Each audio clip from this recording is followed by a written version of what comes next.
Friends, ఇప్పుడే అందిన వార్త. సీఎం రేవంత్ రెడ్డి సంచలన ప్రకటన. ఇందిరమ్మ ఇండ్ల లబ్ధిదారులకు గుడ్ న్యూస్. కొత్త రూల్స్ ఇవి అన్ని కూడా తీసివేత అంటూ లేటెస్ట్ అప్డేట్ అయితే రావడం జరిగిందండి. ఫ్రెండ్స్, చివరి చూడండి, అర్థమవుతుంది. మొదటిసారి ఛానల్ వస్తే తప్పకుండా సబ్స్క్రైబ్ చేసుకొని చూస్తున్నారు కానీ లైక్ చేయడం మర్చిపోతున్నారు. వెంటనే లైక్ చేయండి. వీళ్ళకైతే వెళ్ళిపోదామండి. సో ఇందుకు సంబంధించి మనకు ఒక అప్డేట్ నోటిఫికేషన్ ఇచ్చారనమాట. సో ఇందిరమ్మ నిబంధన సల్లింపు అంటే దాని అర్థం ఏంటంటే రూల్స్ అని మార్చారనమాట. సో ఇంటి నిర్మాణం పూర్తి కాకుండా బిల్లు చెల్లింపు ఇలాంటి దశలు అందిస్తారు, ఏంటి, ఎవరికి ఇస్తున్నారు అంటే చూసుకున్నట్లయితే ఇందిరమ్మ ఇళ్ళ పథకంలో ప్రభుత్వం సంచలన నిర్ణయం తీసుకుందనమాట. ఇప్పటి వరకు మొత్తం స్టేజ్ల వారిగా అంటే ఇక్కడ వచ్చేసి బేస్మెంట్, అదేవిధంగా ముఖ్యంగా పిల్లర్లు, ఇటుక గోడలు కట్టడం, స్లాబ్ వరకు ఇలా వివిధ దశల్లో వచ్చేసి 5 లక్షల రూపాయలు అయితే అందిస్తున్నారు కదా.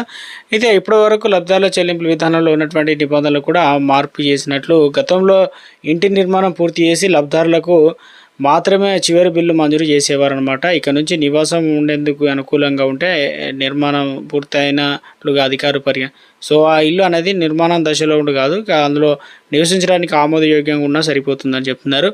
అయితే ప్రభుత్వ నిర్ణయం ఇప్పటివరకు స్లాబులు ఇటీవల కాలంలో ఏం చేశారంటే స్లాబులు అనేది పూర్తయి తుది దశలో ఉన్న ఇళ్లను చివరి లబ్ధాలు మంజూరు చేసేది కసరత్తు చేస్తున్నారు. దీనివల్ల చాలామందికి గుడ్ న్యూస్ అన్నమాట.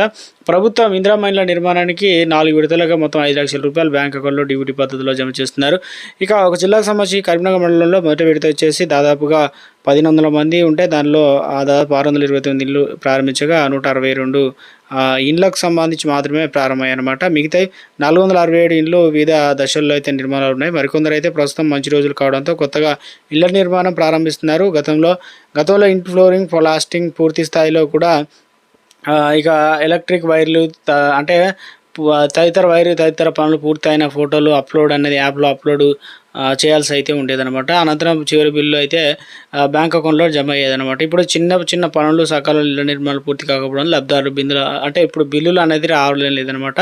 దీనివల్ల ఆర్థికంగా ఇబ్బందులు గురవుతున్నారని చెప్తున్నారు. దీనివల్ల గుర్తించిన ప్రభుత్వం కొత్త నిబంధనలు అయితే తీసుకొచ్చింది అనమాట. ఏం చెప్తున్నారంటే ఇక నుంచి కొత్త నిబంధనల ప్రకారం ఏం చేస్తారంటే ప్రస్తుతం సవరించిన నిబంధనల ప్రకారం ముందుగా లబ్ధిదారులకు ఇంటి బయట గోడలు ప్లాస్టింగ్ చేసుకున్న అనంతరం లోపలి గోడలకు అవసరం ఉన్న బట్టి చేసుకునే అవకాశం. బయట మాత్రం ప్లాస్టింగ్ చేసుకోవాలి, లోపల చేసుకోకపోయినా అవసరం లేదు. ఇంటి పూర్తి స్థాయిలో రంగులు వేయక ఉన్నప్పటికీ కూడా గదుల్లో ఫ్లోరింగ్ అనేది చేసుకొని ఎలక్ట్రిక్ వైర్లు, ప్లంబింగ్ పనులు పూర్తి కాకపోయినా కూడా ఇక ప్రధాన ద్వారానికి తలుపులు బిగించి లోపల గదుల్లో తలుపులు పెట్టుకున్న లబ్ధారులకు కూడా చివరి బిల్లు అనేది ఇవ్వడానికి అవకాశం అయితే ఇచ్చారనమాట. ఇక్కడ నుంచి వారికి కూడా చివరి బిల్లు కూడా రావడం జరుగుతుంది. దీనివల్ల ఈ పైసలతోనే మిగతా వర్క్ అనేది కంప్లీట్ చేసుకోవచ్చు అనమాట.